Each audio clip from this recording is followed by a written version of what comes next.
Hello, my name is Clara. 1 week after surgery, when I still couldn't walk, my own parents stood in the living room and shouted at me, "You're not our responsibility." They left me bleeding on the floor, hid my medication, and even forged my signature to steal what was mine. They smiled in public, but behind closed doors, they plotted to take away my freedom, my dignity, even my name. What happens when the people who should protect you become the ones trying to erase you? When I came home from the hospital after my hip surgery, I expected something close to comfort. I knew I wouldn't be wrapped in affection the way people imagine in stories, but I thought there would be at least a minimum of care. I had been told by my doctor, "Take it slow, Clara. Don't try to do it all alone. Recovery is about patience." I carried those words like a prescription, believing my family would help me carry the weight. The air in the living room was thick that afternoon when I stepped in with my walker. The carpet, worn from years of footsteps, felt uneven under the rubber tips of the frame. My parents barely looked up. The television blared the local evening news. They were more concerned about whether the weather forecast meant a canceled baseball game than about my stumbling gait. I paused by the couch, shifting my weight awkwardly, waiting for someone to offer me a seat or even a hand. No one did. I lowered myself slowly, every muscle tight with caution, the memory of the surgeon's warning echoing, "One wrong twist, and you'll set yourself back weeks." The sound of laughter from the screen felt like mockery. People often say in America, family is supposed to be your safety net. I repeated it in my head like a mantra, trying to anchor myself. Yet sitting there, ignored, I realized nets can also entangle and choke if they're made of indifference. I let the silence stretch, heavier than the ache in my hip. The house smelled faintly of reheated coffee and dust. My parents' voices floated above me in casual banter, as if I were invisible. The first time I asked for help, I did it softly, almost like a suggestion. "Could someone help me to the bathroom?" My words slipped into the air, but they landed flat. My mother flicked her eyes at my father. He sighed, a long, theatrical sound, and shifted in his chair without getting up. Their glance between each other carried more meaning than their words. After a pause, my father muttered, "We've done enough raising already." The words hit me harder than I expected. I had heard versions of that phrase in passing over the years, but spoken now, when I could barely walk, it landed like a verdict. My mind reached for something comforting, and I remembered a friend's voice once telling me, "Some families lift you up, some drain you dry." Sitting there, I understood the truth of it. I tried to stay calm, to keep my voice even, rational. "I only need a little assistance, just until I'm steadier." I hoped logic would cut through the wall of their annoyance. My mother leaned back, crossed her arms, and said nothing. My father rubbed his temple as though my request were a tax audit. The tension wasn't in what they said, but in what they didn't. The silence after my words pressed against me, louder than the television. I gripped the walker, tried to push myself up, and winced at the strain. The atmosphere grew heavier, the air buzzing with unspoken judgment. I didn't want to beg for compassion. I wanted them to see me. It broke quickly after that. The second time I asked, I raised my voice slightly, not in anger but in desperation.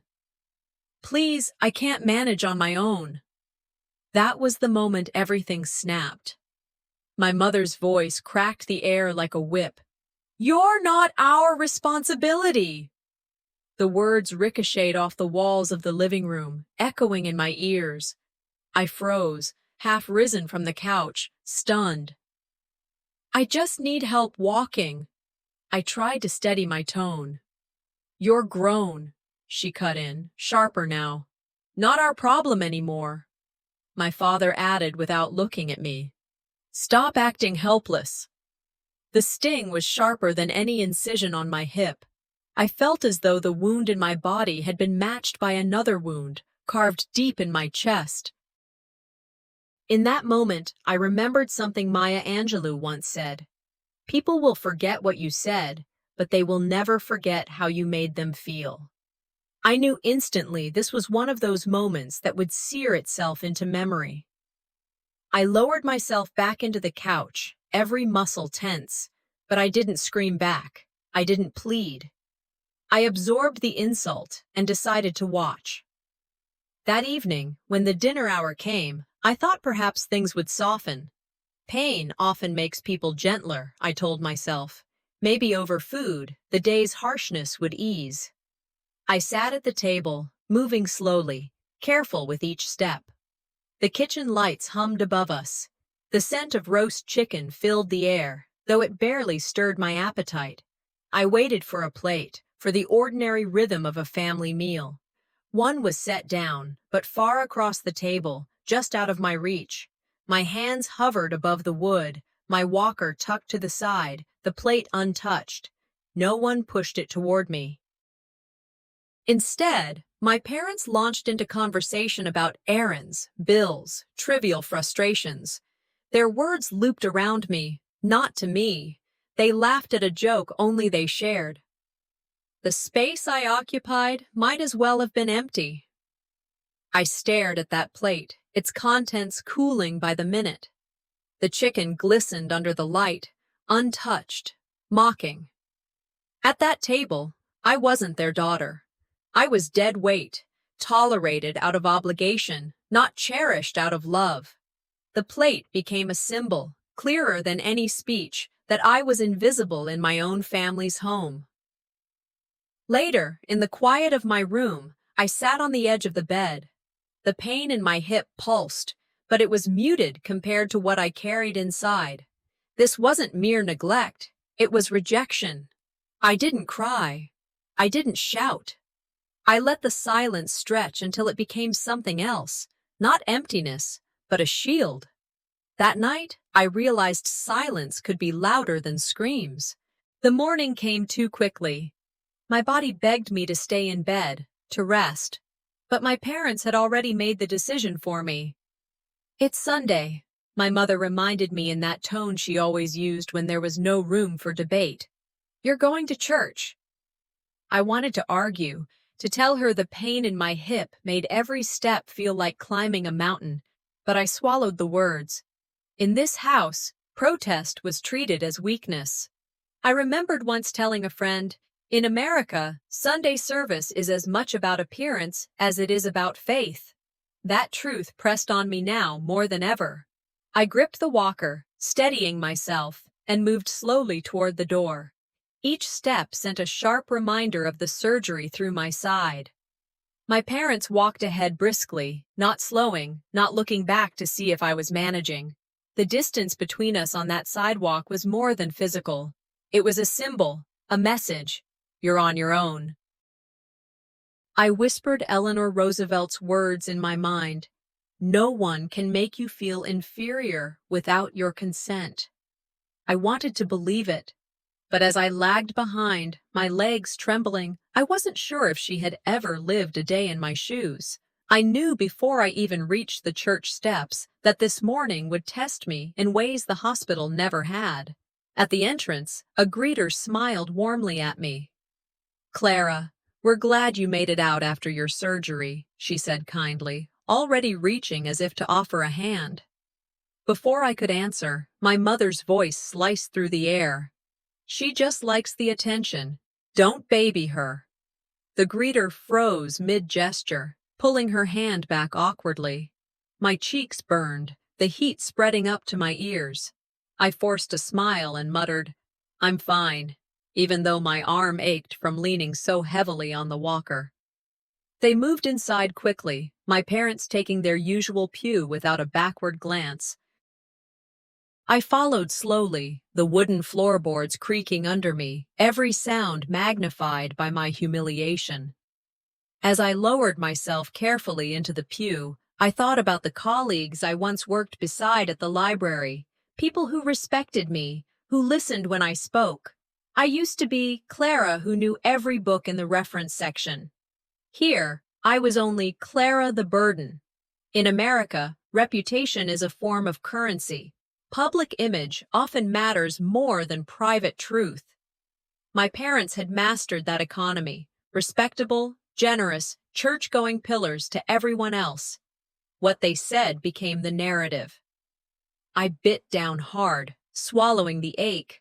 I refused to let anyone see me flinch. The service flowed as usual until the announcements. Then my mother stood up. Her voice carried clearly in the sanctuary. "We've had to sacrifice so much already. Clara needs to learn independence. She's not a child anymore." A wave of murmurs swept across the pews. Heads turned, eyes slid toward me. I gripped the handles of my walker, my knuckles white. In that moment, I wasn't a daughter. I was a spectacle, a cautionary tale dressed in shame. A woman leaned over from the next pew, whispering, "You poor thing, do you need help?" Before I could answer, my mother cut in loudly, "Don't encourage her weakness." The congregation shifted uncomfortably, some people looking away, others leaning in to whisper behind cupped hands. My father nodded solemnly, as though endorsing a hard but necessary truth. I sat perfectly still, fists tightening around the walker. I wanted to vanish, but I also wanted to stand and shout. I did neither. They can strip my dignity in front of others, I thought, but they will never take my mind. Maya Angelou's words from the week before echoed inside me. People may forget what was said, but never how it made them feel. Today, my mother ensured I would never forget. After service, we moved into the fellowship hall for coffee and pastries. My legs trembled, but I kept pace. The chatter of neighbors and the scent of cinnamon rolls filled the air. For a brief moment, I thought perhaps the sting would ease. Then my mother began again.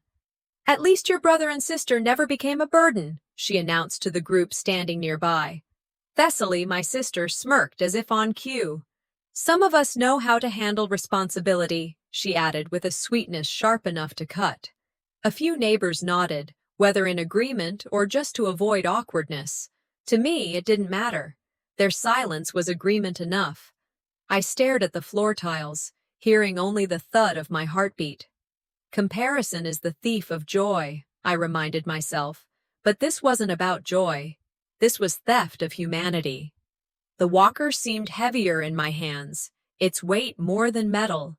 It carried every judgment pressed onto me that morning. I didn't raise my head. I didn't give them the satisfaction of tears. When the gathering thinned, I slipped toward the exit. My head was lowered, my shoulders pulled tight, but my thoughts were loud and unrelenting. On the steps outside, the cool air touched my face. I let it fill my lungs, sharper than the stale whispers inside. "Family can be your anchor or your chain," I remembered hearing once. That morning, I knew mine were chains, cold and unyielding. Something inside me cracked, not into sobs, not into pleading words, but into something quieter and sharper. Resolve. That morning, my silence cracked, not into words, but into resolve. That evening, after the church service, I sat alone in my room. The pain in my hip pulsed with each movement, but the ache inside me was sharper, harder to quiet. The day's humiliation replayed like a film reel. The whispers in the pews, the way my mother's words had cut through the sanctuary like a knife. Sometimes, when people hurt you in the present, it unlocks the catalog of every wound they gave you before. That's what happened to me that night. Sitting in my old bedroom, surrounded by the remnants of a childhood that never quite fit, I found myself tracing lines back through years of dismissal. The walls were lined with photographs my parents had chosen. In every frame, Caius and Thessaly were front and center, winning awards, smiling in caps and gowns, standing proudly between Mom and Dad. And me? I was there too, but always blurred at the edge, tucked in the corner, the afterthought. I stared at one photo where Caius held a trophy, Thessaly grinned, and I was half turned, cropped by accident or design. Home is supposed to be where you are loved the most and judged the least, I whispered. For me, home had always been the opposite. It was a place where judgment lived in the wallpaper, where the silence around my name was louder than applause. My thoughts slipped backward to countless dinners at the family table. Caius would speak about his achievements at the shop. Thessaly would share stories of her patience. Each time, my parents leaned forward, their eyes glowing with pride. Caius works so hard, my father would say, nodding. Thessaly is everyone's pride, my mother would add, her smile lingering on her eldest daughter. And me? I was the little one, the quiet one. Clara just likes to read, they would say, dismissive, as though books were a weakness rather than a gift. I remembered one night vividly. I had spoken about a project at the library, how I'd helped a young student find resources for a scholarship essay. I was proud, my voice alight. But Caius interrupted with a joke, Thessaly with a story, and my words faded like smoke. My parents laughed along with them, never circling back to me. Even now, sitting in my room decades later, the memory stung. I realized how consistent the pattern had been. They never saw me as equal. Not then, not now. When I'd stumbled back from church that morning, Thessaly had muttered, "She exaggerates her pain. Always has."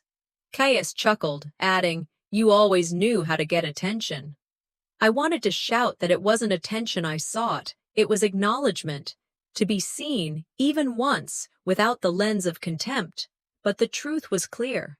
My siblings had always been allies of my parents, united in keeping me in the role of the weak one, outsider, even inside the family. Another memory surfaced, this one harsher. I was 13, and I had spilled a glass of milk during breakfast. My mother slammed the cloth on the table and hissed, "We should never have spoiled you. That was our mistake." I hadn't understood then. Spoiled? My childhood had been a string of chores, silences, and comparisons. Yet she labeled any fragment of care as a mistake, rewriting the story so I was the ungrateful child. Now, after surgery, I heard the words again. Just days earlier, when I'd asked her gently to hand me my medication, she repeated them with the same cold edge. "We should never have spoiled you. That was our mistake." It was no longer confusing. It was rewriting history, erasing compassion, and replacing it with guilt.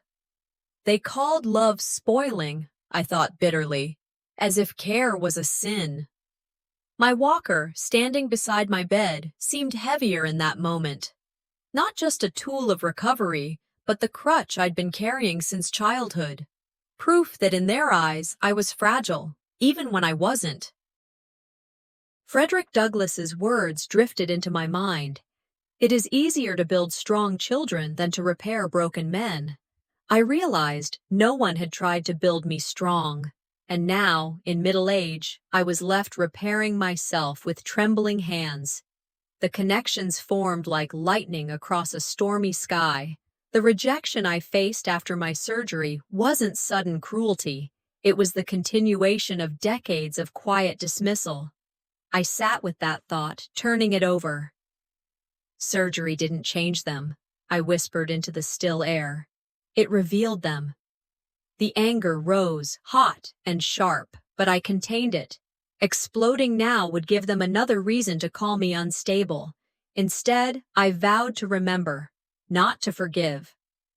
I picked up another photograph, this one from a family picnic. Caius grinned wide with his arm around Thessaly. My figure was in the background, half-turned, blurred, like I wasn't meant to belong. If they erased me in pictures, I thought, why wouldn't they erase me in real life? The weight of that truth pressed down, heavier than my healing hip. I lowered the photo and sat back, staring at the shadows stretching across the room. The house felt less like shelter and more like a museum of betrayal. Every object carried memory, every silence an accusation. I whispered to myself, steady and low, if I was never their equal, maybe I was never their daughter. That night, my childhood cracked open like a box I had buried too deep. The house was quiet that night, the kind of silence that doesn't soothe but presses in like a weight. My parents had gone to bed early, shutting their doors without a word, leaving me alone in the living room with the glow of a muted television and the steady throb of pain in my hip. The hours stretched, each one longer than the last, until I felt trapped not only by my body, but by the silence around me. I tried to distract myself, tracing the outlines of the shadows on the ceiling, but the ache grew unbearable. My doctor's words came back. Don't strain yourself. Healing requires patience. I whispered those words to myself, as if repeating them could calm the searing discomfort. But patience had its limits. I needed the bathroom. The urgency was sharp, undeniable. I pushed myself upright, gripping the walker until my knuckles whitened. Just a few steps, I murmured. You can do this. Each movement was slow, deliberate. The frame of the walker scraped against the hardwood floor, the sound echoing in the stillness. My breath grew heavy after only a few paces, sweat forming at my temples. In this country, we glorify independence, I thought bitterly, but no one talks about what it feels like when your body betrays you. Halfway down the hallway, the world tilted. My legs buckled and I went down hard. The edge of the walker caught my side, and the sharp burst of pain stole my breath. I reached instinctively for my hip, but the warmth spreading beneath my hand wasn't just pain, it was blood. My gown stained dark, a trail of red dripping onto the floor. I cried out, my voice raw, "Help! Please, I need help!" A door opened down the hall. My parents appeared, framed in the dim light, their faces unreadable. Relief flickered in me for a split second, until I saw they weren't moving closer. "I need help, please." My voice cracked. My mother's reply was cold, dismissive. "Stop dramatizing.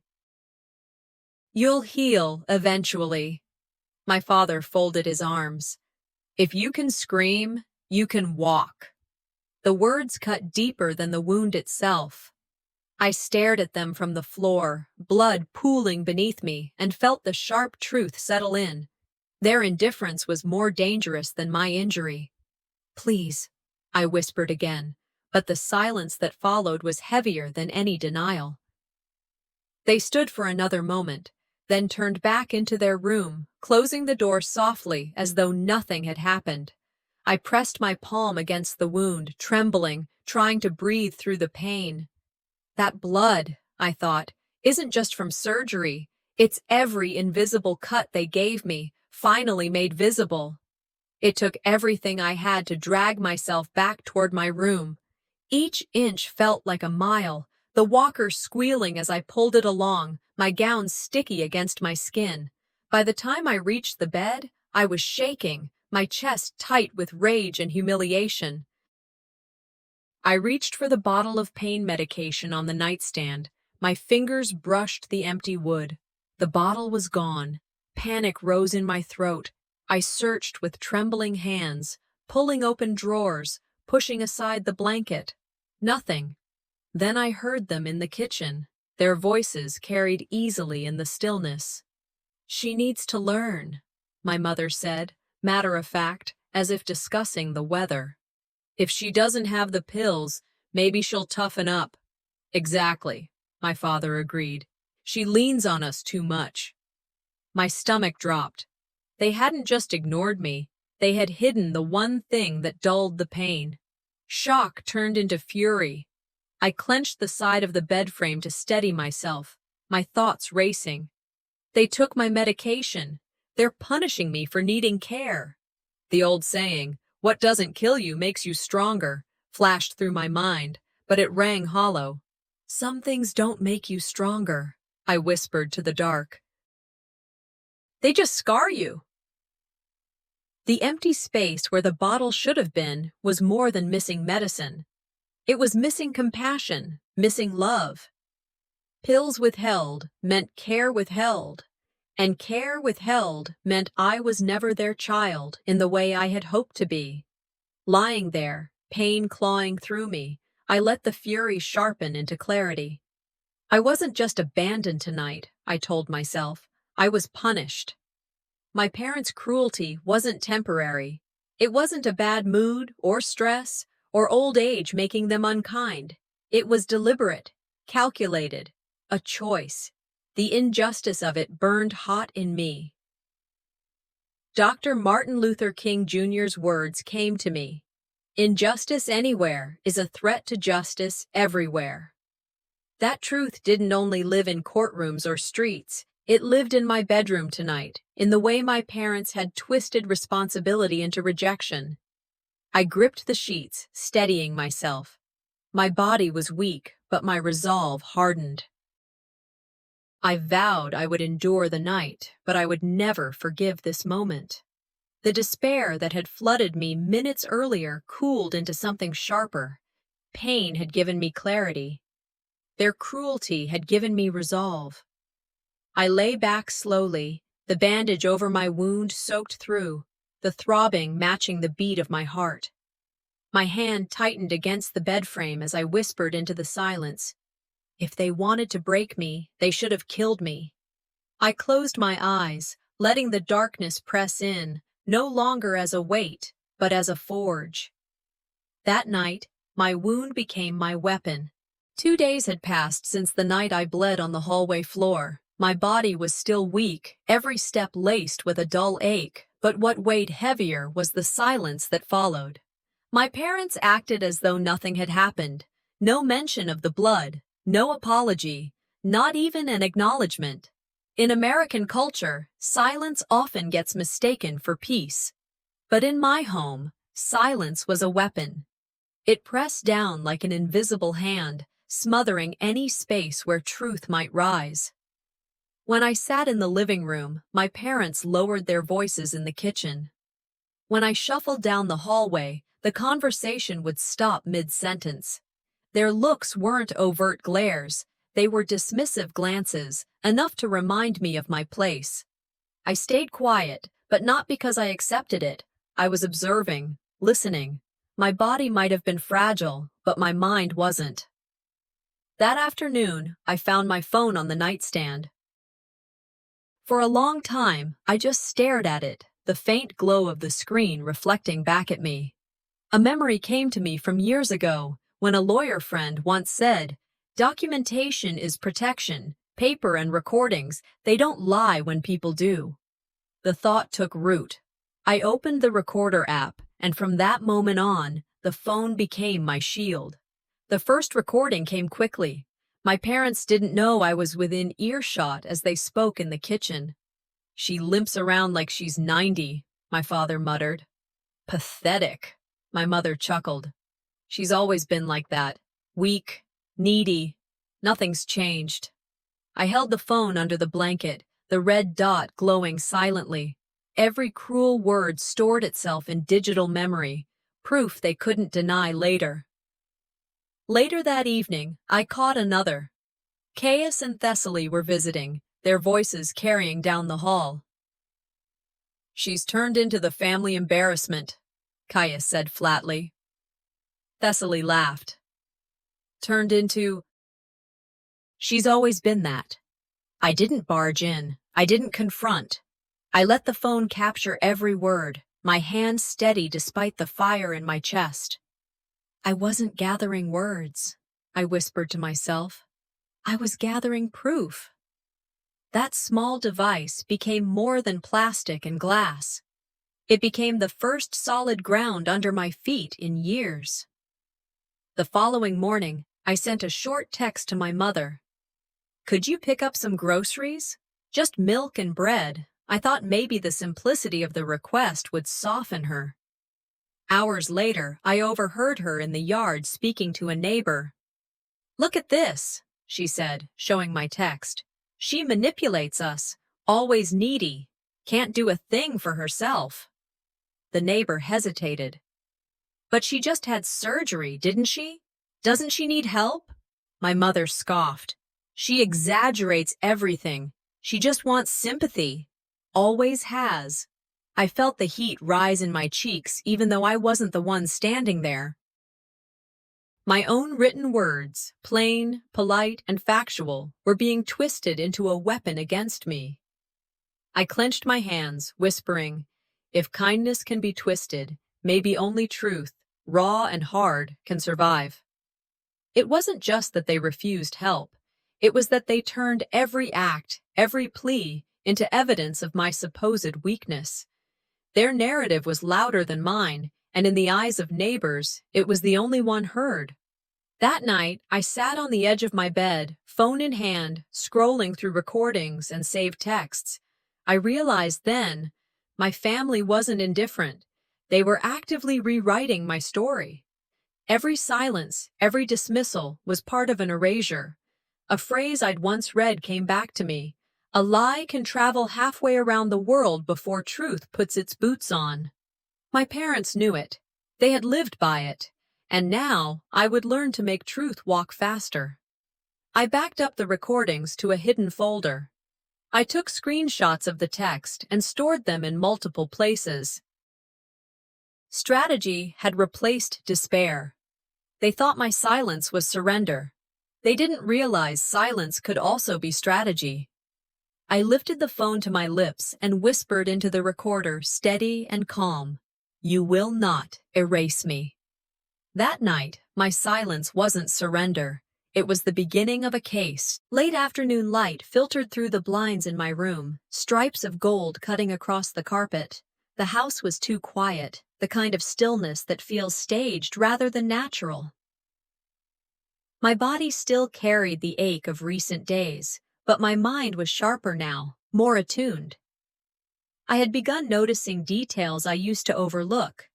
Tiny shifts in how things were placed, whispers that trailed off when I entered a room. When I reached for my jewelry box, I froze. The lid sat slightly open, though I knew I had closed it firmly that morning. Inside, the arrangement was off.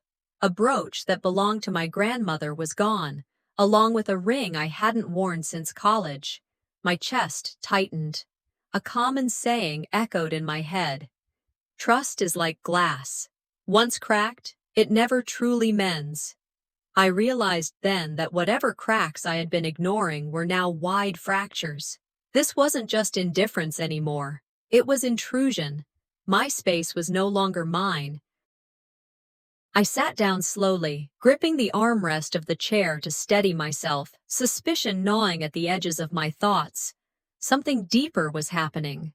That suspicion turned into certainty when I checked the drawers of my desk. My insurance papers, carefully filed, had vanished. A few keepsake photographs, too, snapshots from my time at the library, awards I had tucked away. My heart pounded as I shuffled back to the doorway, the faint hum of voices drifting from the hallway. Thessaly's voice came first, low but clear. "She won't even notice. She never paid attention anyway." Caius laughed. "Yeah, and by the time she asks, it'll be too late." My stomach twisted. The violation wasn't abstract anymore. They weren't just mocking me. They were already moving pieces of my life as if I didn't exist. I leaned against the wall, every word burning into me.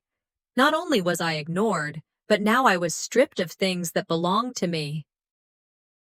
The betrayal wasn't just emotional. It had become physical, tangible.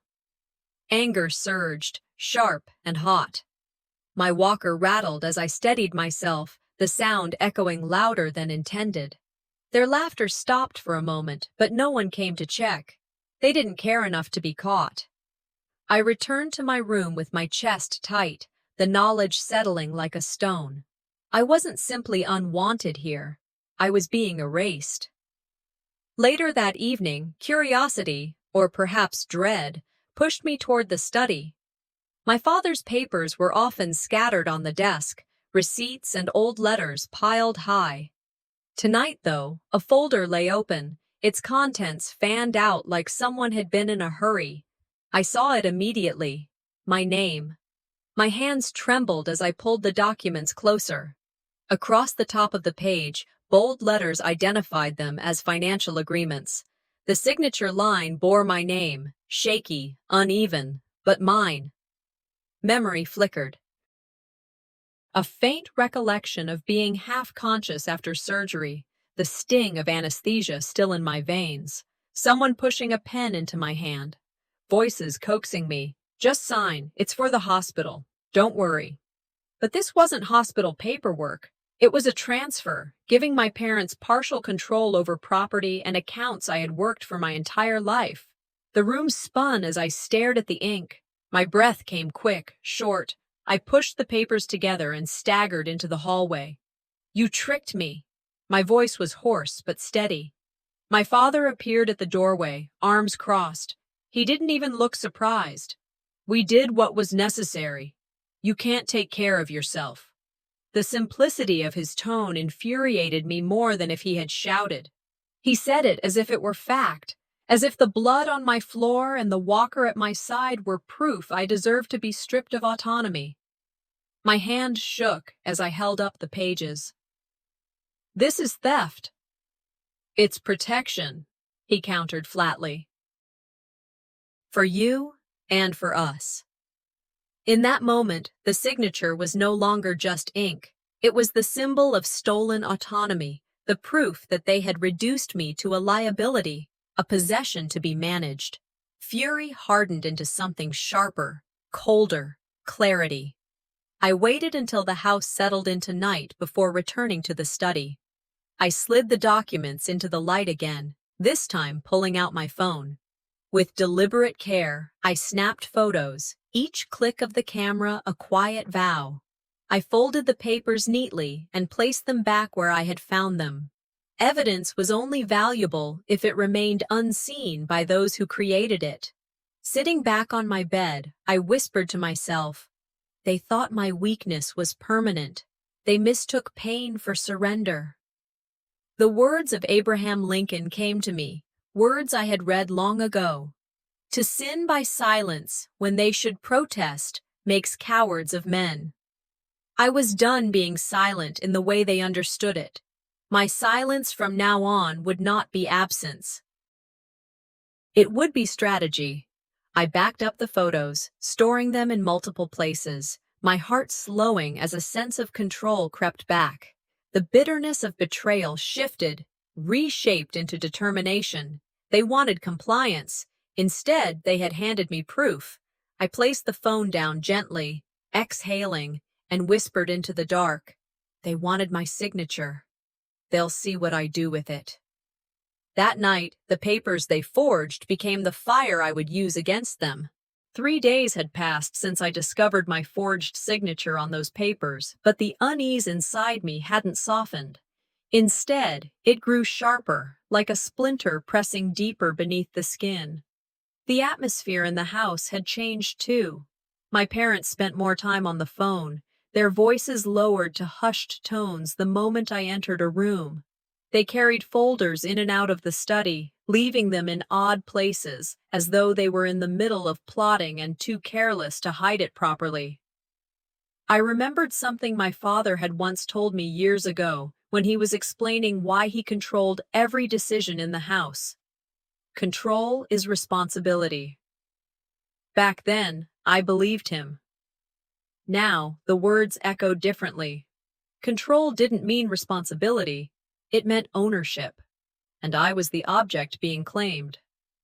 As I lay in bed that evening, staring at the ceiling fan's slow rotations, I realized that in America, guardianship laws were meant to protect those truly vulnerable. In my home, it was becoming a weapon. The thought gnawed at me, filling the silence until I could hardly breathe. That night, I moved slowly down the hall, the walker scraping the floor. I heard my father's voice, low but steady, drifting from the study. I paused just outside the door. "She's unstable," he was saying into the phone. "She can't manage her finances. We need to get this in motion." My throat tightened. He was talking to a lawyer. I pressed my hand against the doorframe, my pulse quickening. "You're trying to take control of my life on paper?" My voice cut into the air before I could stop myself. The chair scraped back. My father appeared, his face unreadable. "We're saving you from yourself." "No," I said, clutching the walker. "You're erasing me. You're building a cage and calling it protection." Behind him, I could see the scattered documents. I wanted to rush forward, to grab them, but my body reminded me of its limits. My anger had to stay in words. "Power tends to corrupt," I said, meeting his eyes. "And absolute power corrupts absolutely." He scoffed, as if quoting Lord Acton was a parlor trick. "You've always been dramatic." But my fury had already overtaken the fear. In that moment, I knew, if I didn't fight back, they would bury me under paperwork before I could even stand on my own again. Later that evening, a knock at the door broke the tension. Neighbors had come by, holding a small basket of fruit and a card. They wanted to check on me after the surgery. I hobbled toward the living room, hope flickering briefly that maybe someone else would see the truth. Instead, I watched the performance begin. My mother rushed forward with a smile that hadn't touched her face in years. "She's recovering well," she said sweetly, setting a hand on my shoulder. "We take such good care of her." The neighbor beamed. "That's wonderful, Clara. You're lucky to have such devoted parents." I almost laughed, the sound bitter in my chest. Lucky? If only they knew. My father added, "She's stronger every day. We make sure she doesn't overdo it." He placed a cup of tea in front of me, his hands steady, his face full of pride for the benefit of his audience. But when the neighbors weren't looking, their eyes met mine with cold warning. The tea wasn't kindness. It was theater. I forced a smile, murmuring thanks, but inside, the humiliation hardened into something else. Their kindness existed only when witnessed. Once the door closed behind the neighbors, their faces returned to stone. The tea sat untouched. That night, I returned to my room with the phone clutched tight. I replayed the recording of my father's guardianship call, the words crisp and undeniable. "Documentation is protection." I had proof now, not just suspicions. I noted the neighbor visit in a journal, every detail fresh. Later, I would ask them directly what they saw, what they believed. The hypocrisy was too stark not to leave a trail. "They think the law is their shield," I whispered, sliding the phone beneath my pillow. "They forgot truth could be mine." I closed my eyes, letting the bitterness shift, not into despair, but into resolve. Every word, every false smile, every whispered plan, I would turn it all against them. As the clock ticked past midnight, I whispered into the silence, "They want guardianship? They'll get judgment." That night, their scheme didn't cage me. It gave me the key. The envelope arrived in the late afternoon, slipped into the mail pile as though it were nothing more than a utility bill. My name was typed cleanly across the front, but the return address, a bank I had never dealt with, immediately raised suspicion. My hands trembled as I tore it open, unfolding pages of terms and balances. At the bottom of the form, bold and unmistakable, was my name. My signature, bent and unsteady, but mine. I stared at it for a long time, my breath caught in my throat. It was the same shaky scrawl I remembered from the hospital bed, when a pen was pushed into my hand and voices coaxed me to just sign. I had thought it was routine paperwork, but this wasn't routine. It was a loan, a debt taken out in my name. They didn't just want control, I thought bitterly. They wanted debt to chain me, to prove I was incapable.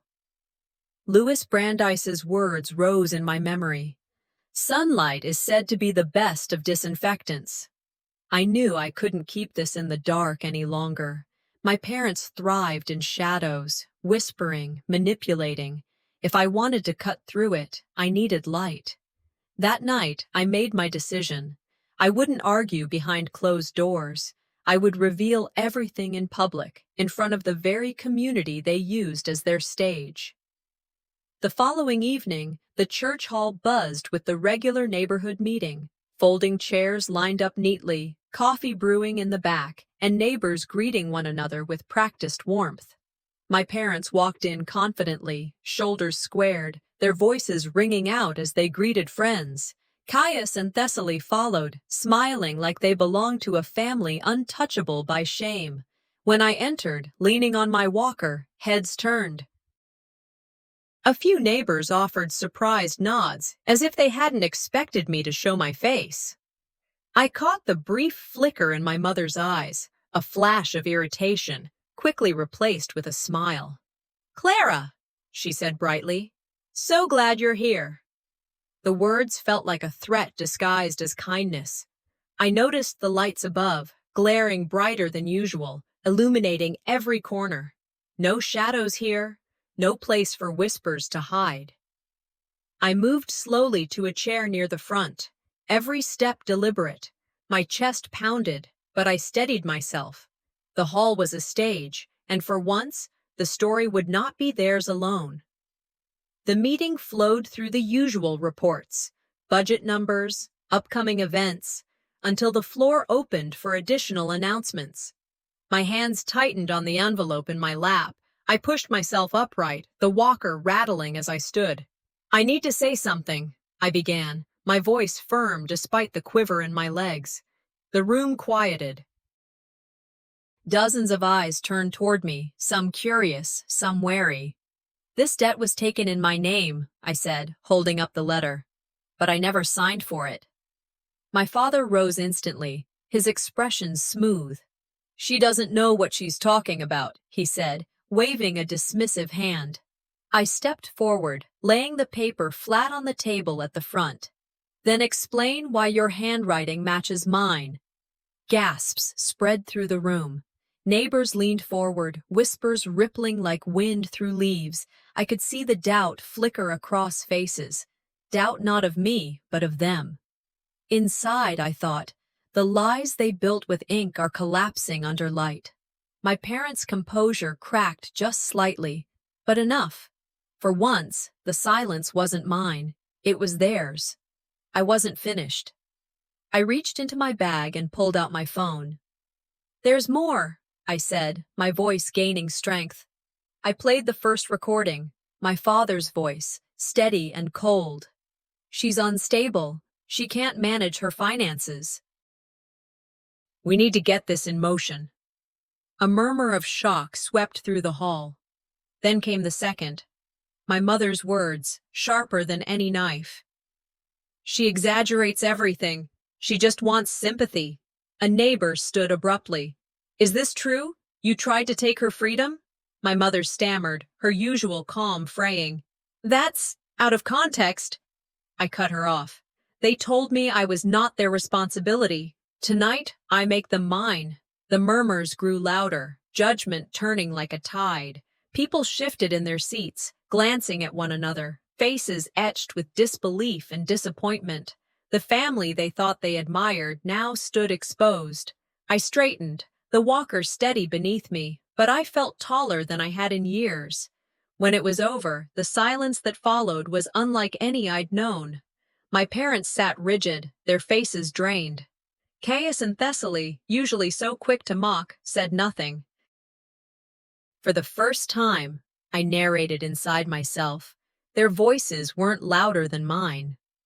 But as I gathered my things and felt the eyes of the crowd follow me, I knew one thing with certainty: victory in the hall didn't end the war at home. When we returned from the church hall that night, the house felt like a battlefield after the gunfire had stopped.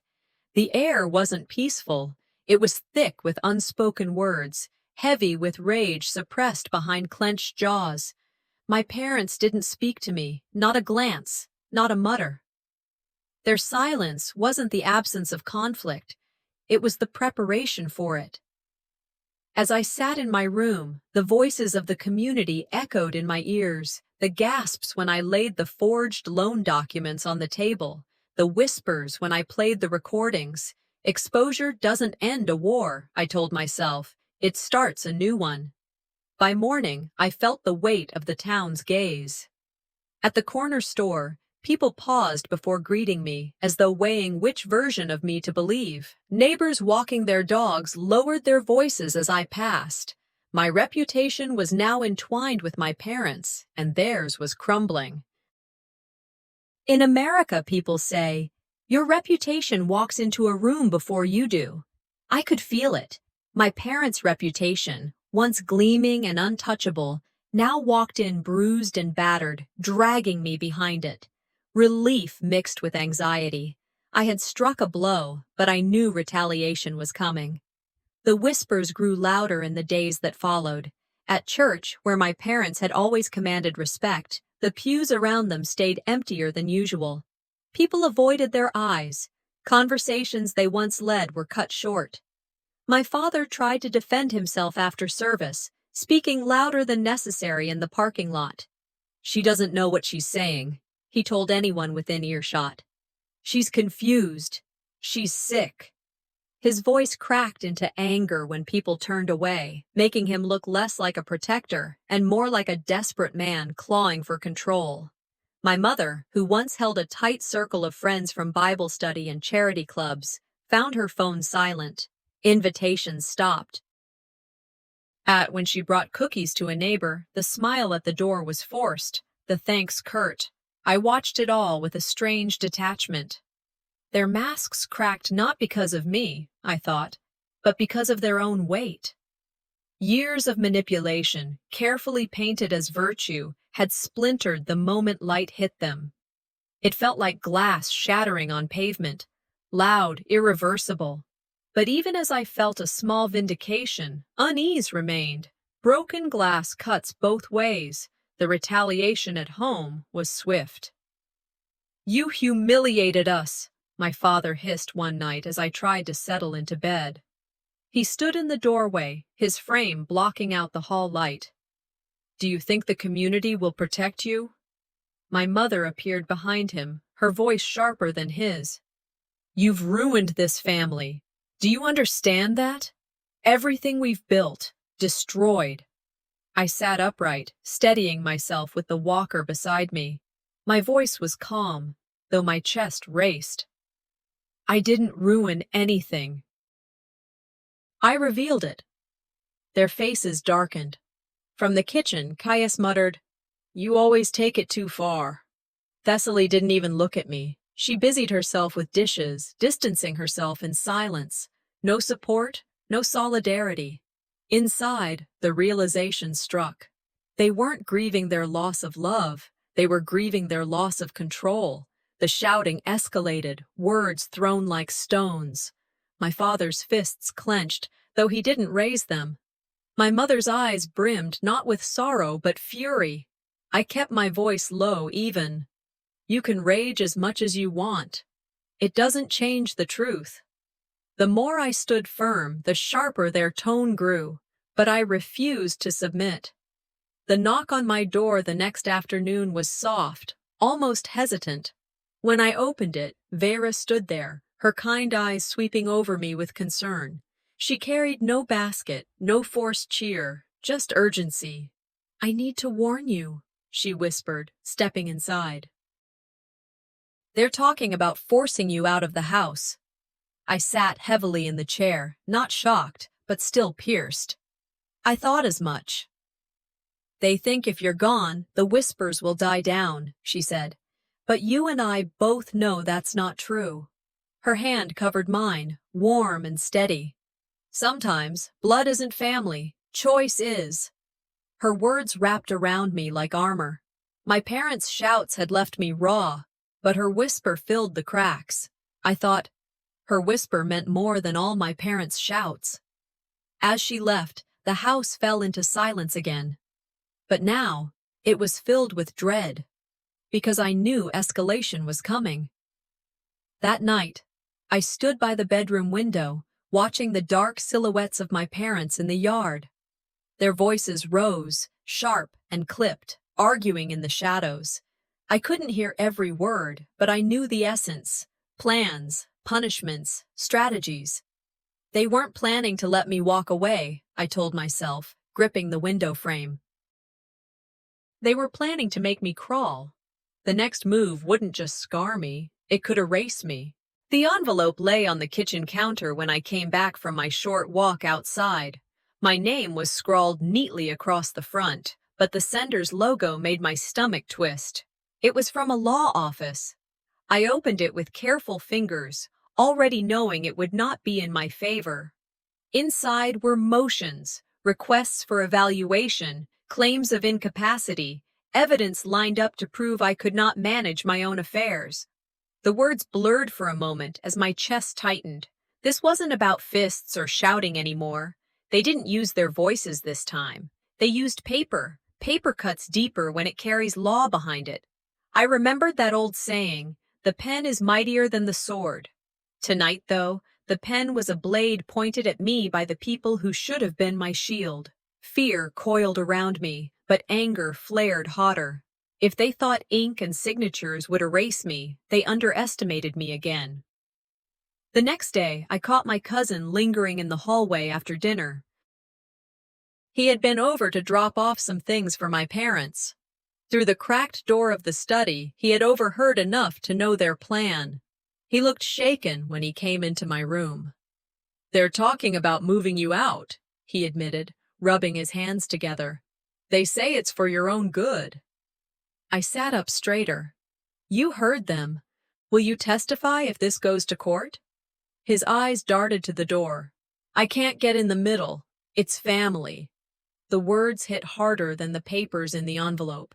I felt the floor shift under me, the betrayal deepening. "Silence doesn't protect the victim," I told him quietly. "It protects the abuser." He looked down, ashamed, but still walked away.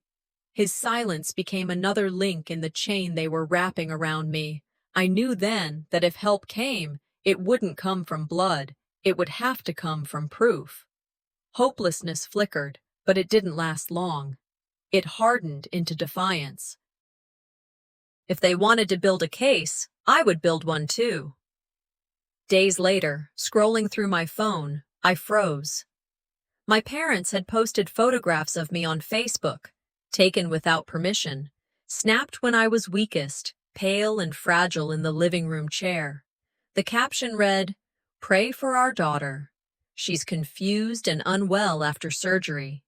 Please keep us in your prayers as we care for her through this difficult time." My breath caught in my throat. They had turned my pain into a performance. Comments poured in.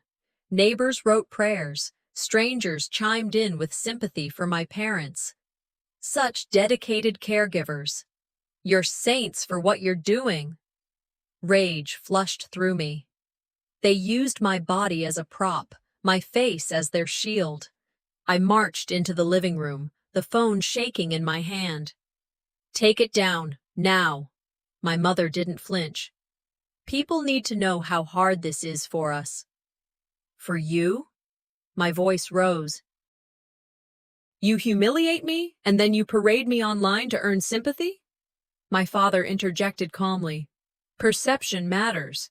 This helps people understand." "No," I shot back. "It helps you build your lie."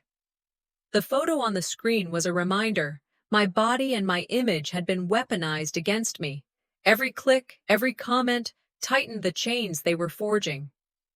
I sat in my room that night, the phone still open to their post. My hands steadied as I took screenshots of everything.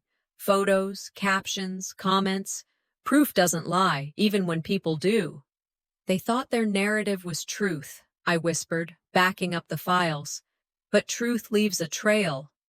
My parents had shown their character, and now I would show mine, not in anger, not in begging, but in careful steps, documented and deliberate. I recalled another phrase. Character is who you are when no one is watching. No one was watching them when they stole from me, when they lied. But I was. And I was recording. With every screenshot, my defiance grew. Their lies no longer controlled my identity. I turned off the screen and whispered into the quiet. If they think they can erase me with paper and pixels, they don't know what I can do with proof. The next battle wouldn't be fought in whispers. It would be fought in daylight. The morning after the Facebook post stormed through the community, I woke up before dawn. My body still ached from restless nights and half-healed wounds, but my mind had never been sharper. For the first time in years, clarity cut through the fog that usually clouded me. I stared at the ceiling, letting the quiet wash over me. Silence used to terrify me. It meant judgment, rejection, the kind of hostility that never needed words. Now, it no longer frightened me. I realized something important. Sometimes the heaviest chains aren't iron at all. They're invisible expectations. Expectations to stay quiet, to be small, to carry the family's shame while smiling for the world. I thought of Brené Brown's words. Daring to set boundaries is about having the courage to love ourselves, even when we risk disappointing others. That was the key, wasn't it? Loving myself enough to walk away from their version of me. The silence at breakfast was louder than any shout. My parents busied themselves with their coffee, not looking at me, their eyes focused anywhere but mine. But instead of feeling erased, I felt something like freedom. Their silence no longer bound me, it released me. I began packing quietly by mid-morning. My room was small, filled with the remnants of decades, and each item I touched carried a weight. There were old books I had loved, spines cracked from nights of escape. A childhood photograph where I stood blurred in the corner, my faint smile nearly erased by the shadows of siblings who glowed in the center. I laid the picture flat on the bed, staring at it for a long time before sliding it into a box. Symbolism pressed hard against my chest. I wasn't just choosing belongings, I was choosing what memories deserved to follow me and what needed to be left behind. This room was my cage, I murmured aloud, but today it becomes my exit. As if summoned by the words, a knock tapped gently at my door. When I opened it, Vera stood there with car keys in hand. "I'll drive you," she said simply. I nodded, unable to stop the swell of gratitude. Kindness from one neighbor outweighed a lifetime of cruelty from kin. I continued packing as she waited, her presence steady, unhurried. Each folded shirt, each book placed in a box, felt like another brick pried free from the walls of a prison I had lived in too long. I had barely made it down the hall, a box in my arms, when my parents intercepted me. My mother's voice was sharp. "If you leave, don't expect to come back." My father's tone was colder still. "You'll regret this when you're alone." I stopped, breathing deeply, then lifted my eyes to meet theirs. "I've been alone in this house for years," I said evenly. "Leaving is the first time I won't be." The words hung in the air, striking harder than any raised voice could. They expected begging, tears, some desperate plea to stay, but I gave them none of it. The truth struck me as I looked at them. The opposite of love isn't hate, it's indifference. And indifference was all I saw in their eyes. They said nothing more as I moved past them, each step sharper, cleaner. Their attempts to intimidate dissolved against my calm. I wasn't the child fumbling for approval anymore. By the time I stepped outside, the sun had climbed high, bathing the street in gold. I carried a box, but what pressed on me wasn't weight, it was liberation. I set the box down by Vera's car, breathing deeply. I didn't escape my family, I thought, steadying myself on the walker. I escaped their story about me. As we loaded the last of my belongings, I spoke of what came next. Not running, not hiding, but building, a foundation, perhaps, to help people abandoned by their families after illness. My pain could become someone else's shelter. Vera closed the trunk and touched my shoulder. "Rebirth is messy," she said, her voice firm. "But it's still birth." I smiled for the first time that day. The sunlight warmed me, not as a distant promise, but as a tangible beginning. I turned once more to the house. Its windows stared back at me, blank, unfeeling. They thought they caged me here, I whispered, but I carried the key all along. As Vera started the car, I pressed my hand against the window glass, watching the house shrink behind us. My heart beat steady, stronger than it had in years. I thought leaving was the end. It was only the beginning. The courthouse steps felt steeper than any hill I had climbed in Portland, though it was only 3 shallow stone rises. My walker rattled slightly as I pushed it forward, Vera's steady arm guiding me up, and Torin, my lawyer, keeping pace beside us with a stack of papers tucked under his arm. I paused at the entrance, breathing in the weight of the day. Across the lobby, my parents and siblings gathered near their attorney. Their whispers floated across the marble, their heads bent together like conspirators in a play. Their faces were calm, almost smug, as though this was already won. For years they had rehearsed this scene.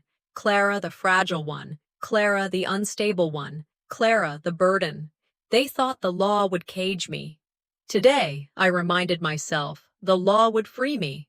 Family disputes often end up here in America, in rooms where truth is measured in evidence rather than emotion. Guardianship cases can strip a person of everything, their choices, their finances, even their dignity. I tightened my grip on the walker. Hemingway's words steadied me. Courage is grace under pressure. I squared my shoulders and followed Torin inside. The hearing began with my parents' side presenting their case. Their attorney spoke smoothly, the voice of a man who had polished the story until it gleamed. My clients are deeply concerned for their daughter's welfare, he said. She is recovering poorly from surgery. Her judgment is impaired. They seek guardianship to ensure her safety. They produced the manipulated photos from Facebook, the ones where my skin looked pale, my eyes tired. Displayed on a screen for the court, the images stripped me of humanity, reducing me to a prop again. My mother added, voice trembling as if rehearsed. She needs structure. Without us, she'll collapse. My father followed with solemnity. This isn't cruelty, it's mercy. Then came my siblings, eager to play their parts. Caius smirked as he described me as dramatic, always exaggerating. Thessaly nodded along, painting me as irresponsible, incapable of surviving without their constant guidance. I sat silently, fury simmering beneath my skin. I wrote in my notebook, not because I needed the words, but because it kept my hands from shaking. Inside, I thought, they dressed betrayal in the clothes of compassion. The accusations cut sharp, designed to convince the court I was a danger to myself. But I had learned patience. Fury under control is sharper than any outburst. I waited for the right moment. The judge leaned back, scanning the evidence, doubt flickering across his features. My chest tightened. For a moment, it seemed their narrative might win. Then he spoke. Before ruling, I'd like to hear additional testimony. From the back of the room, footsteps echoed. I turned and saw Dr. Icarian Holt, my surgeon, stride forward. I hadn't known he was coming. His presence felt like daylight breaking through storm clouds. He adjusted his glasses and spoke clearly, every word deliberate. I have treated Clara personally. She is of sound mind. She understands her recovery, follows instructions, and demonstrates discipline. She is competent, far more than many patients I see. My parents shifted in their seats. Dr. Holt's next words silenced the room. I also recall visiting her home shortly after surgery. I distinctly overheard her parents shouting, "You're not our responsibility." That moment told me everything. Her instability does not lie within her. It lies in the cruelty of the environment she's endured. Gasps rippled across the courtroom. Neighbors who had once whispered leaned closer, eyes widening. My parents' attorney stammered, trying to dismiss the testimony as hearsay, but the damage was done. I sat taller, gripping the walker, my chest swelling with something I hadn't felt in years: vindication. Truth had finally been dragged into daylight, impossible to deny. When the judge returned, his voice was measured, but his decision rang like a gavel in my chest. Guardianship is denied. Clara Simmons remains in full control of her affairs. Furthermore, I advise counsel to prepare for a fraud investigation regarding these documents and loans. My parents' faces cracked, fury and disbelief warring with humiliation. Their social standing, already battered, collapsed entirely in that moment. Caius stared at the floor, Thessaly's lips pressed tight, both avoiding my gaze. I exhaled, the first full breath I'd taken in years. Justice didn't come with a sword, I thought. It came with daylight and a voice that chose not to stay silent. My parents stormed out of the courthouse, their attorney trailing behind.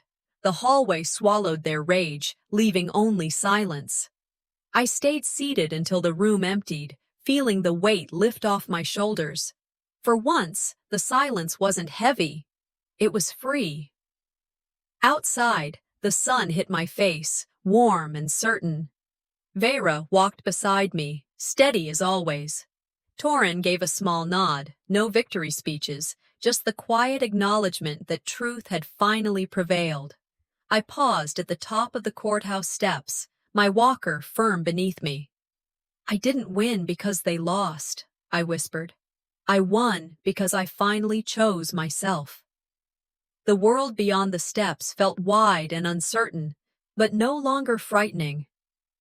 For the first time, the silence inside me wasn't fear, it was freedom.